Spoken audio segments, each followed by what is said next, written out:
Senior scientist हैं संदीप कुमार शर्मा, जो कि इंडियन मेट्रोलॉजिकल डिपार्टमेंट के हैं और शिमला सेंटर पर होते हैं।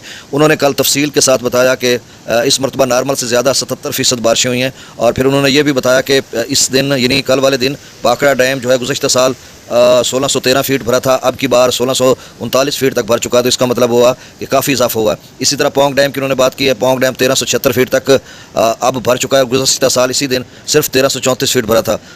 थिन या रंजीत सागर डैम जो है वो 1696 फीट तक अब भर चुका है। गुज़श्ता साल 1624 फीट तक भरा था। तो इस तरह की सूरत हाल है। फिर उन्होंने कहा 12 अगस्त तक ये बारिशों के सिलसिले रहेंगे। अब 1376 फीट तक तो उसका लेवल पहुँच चुका है पोंग डैम का। और मज़ीद इसमें अपस्ट्रीम अभी कम हुआ है, 59-60 हज़ार क्यूसेक हो सकते हैं इसमें आने वाले वक्तों में फिर से इजाफा हो जाए और ये तेज़ी से 1390 डेंजरस लेवल पर पहुंचे। और फिर अहम बात कि गंडा सिंह वाला पर फिर से इजाफा हो गया, यानी 8 गुज़श्ता जो सैलाबी रेला था 33,000 क्यूसेक तक गया था, कम होकर फिर 8,854 क्यूसेक पर आया।